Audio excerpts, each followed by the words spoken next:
Om Namo Narayanaya. We are finishing today the Sri Guru Gita, which is a really fascinating text, just really focusing on the importance of the Guru. And it's a conversation with Shakti and Parvati, and I found a version that was 108 verses, which is very concise, by the late Master Mark Griffin. There may be, and actually there is, other versions out there which might read very differently. I know there's some that are much longer, much more detailed. I have no idea how they compare, but if you have a link to one of them, I would be fascinated to see it and read it, and that would be really cool. You can find a link to Mark Griffin and the Hardlight Center for Awakening, which keeps his teachings alive, down below. He was a follower of Nityananda and Muktinanda, and then founded this temple teaching community in California. Check them out. Lots of cool stuff. Also, the link below will get you to the Gita that I'm reading here, so you can read along with me. Thoughts, comments, all that good stuff down below. Thank you for joining me on these videos. I really appreciate it. So we're starting with verse 86 today. Oh, Devi, by following the path of the Guru, I have clearly shown you how to achieve this liberation through devotion to the Guru and through meditation on the Guru. Oh, wise one, much can be accomplished through these spiritual practices. Focus your attention on service and working for the welfare of people, instead of using your accrued Shakti for self-centered worldly gain. Without knowledge of Brahman, all your actions are worldly and continue to spool on more and more karma, sinking you further into the ocean of samsara. A knower of truth has unspooled all his karma, and all his subsequent actions are no longer binding and collect no further karma. O Devi, this truth which I have revealed to you takes the form of the Guru Gita. Repeat it often to remove the binding influence of the wheel of cyclic existence. Contemplate this Guru Gita with devotion. Read it, listen to it, recite it, journal about it. This will then yield the fruit of liberation. Recite the Guru Gita. Each and every letter is an empowered mantra. Other mantras do not have the merit of even 1/16th part of it. Bountiful rewards are obtained by repeating the Guru Gita. The recitation removes all obstacles and ends all suffering and hardship. It removes the fear of time and death, and is destroyer of all adversity, while protecting one from the influence of wild spirits, demons, ghosts, and thieves.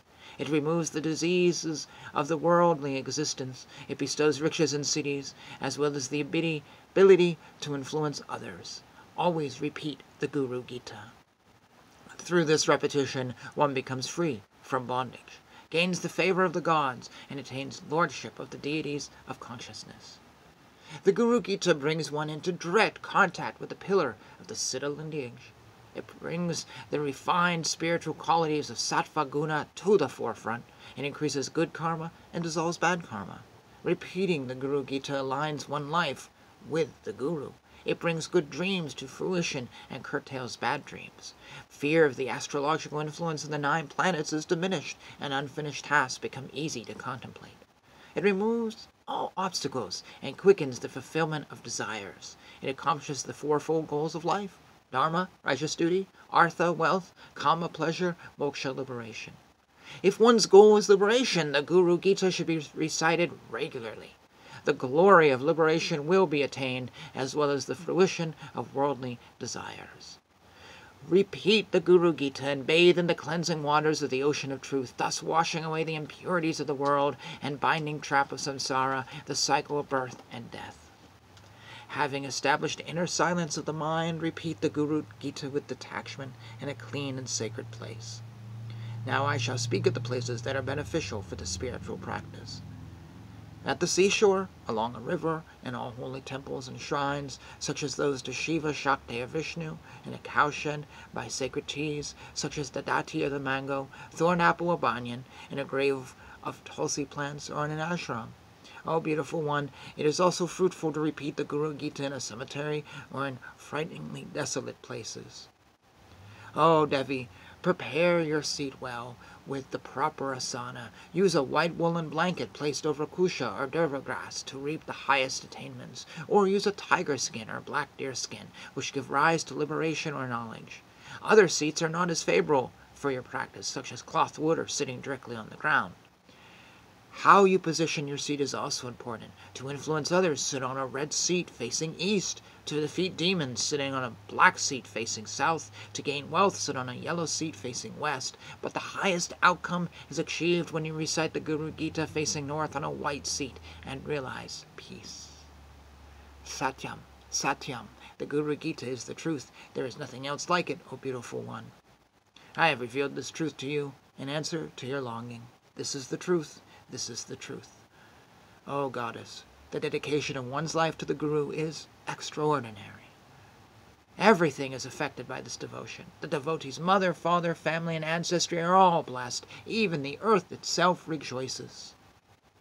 Complete immersion in the Guru. Guru Bhava is the most holy pilgrimage. Going to any other place of pilgrimage is hollow and futile. Ah, Parvati, why go somewhere else to worship when the big toe of the Guru's foot is the ultimate abode of all that is sacred? Beyond the Guru, there is nothing. Beyond the Guru, there is nothing. Beyond the Guru, there is nothing. Beyond the Guru, there is nothing. This is the word of Shiva. This is the word of Shiva. This is the word of Shiva. This is the word of Shiva. This is the word of Shiva. Indeed, the Guru Gita is Shiva. The Guru Gita is Shiva. The Guru Gita is Shiva. The Guru Gita is indeed Shiva. This is my supreme command. This is my supreme command. This is my supreme command. This is my supreme command. Thus ends, so ends the Guru Gita, the discourse given by Lord Shiva to his consort, the goddess Parvati, and recorded in the text of the Sri Skanda Purana. I offer this Guru Gita at the reverent lotus feet of my Guru.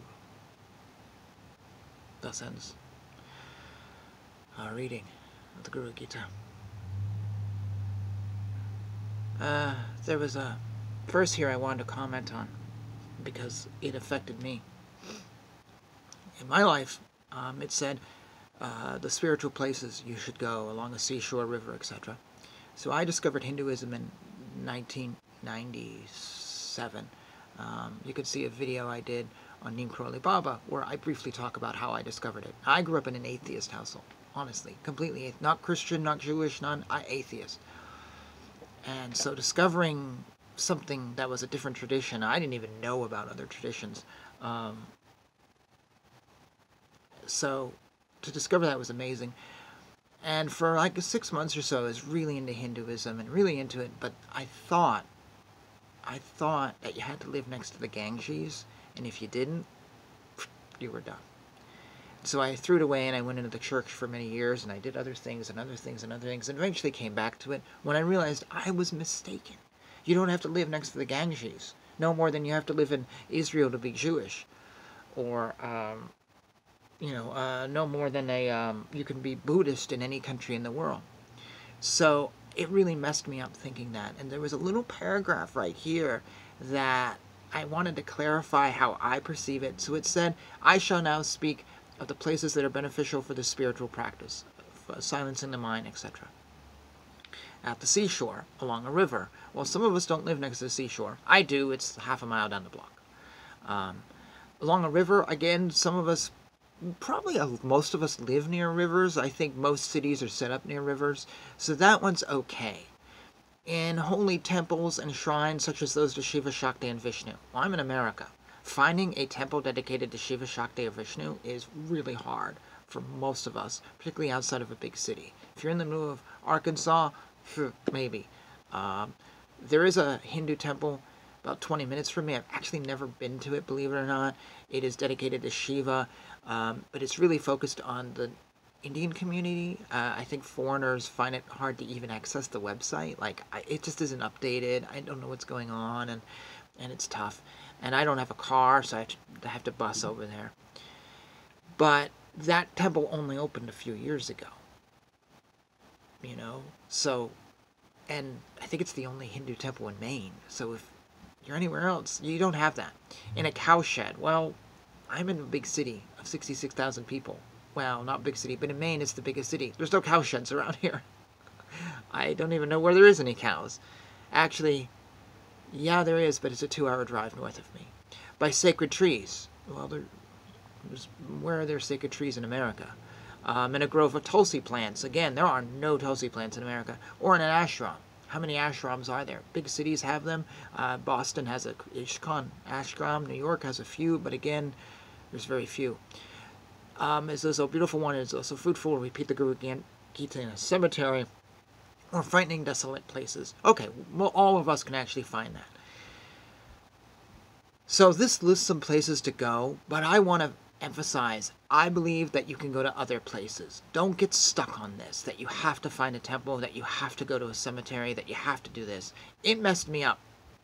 I lost a lot of time. I learned about other religions, but I lost time developing the religion that meant something to my heart. So when I see this, I kind of think, okay, this is written for India. I push and pull with this idea of updating it to America, but I think we have to. If you're living in the middle of New York City, actually there are no cemeteries in New York City, Manhattan, none of this, there is some shrine, no, there's some ashrams, but I know one of them's closed.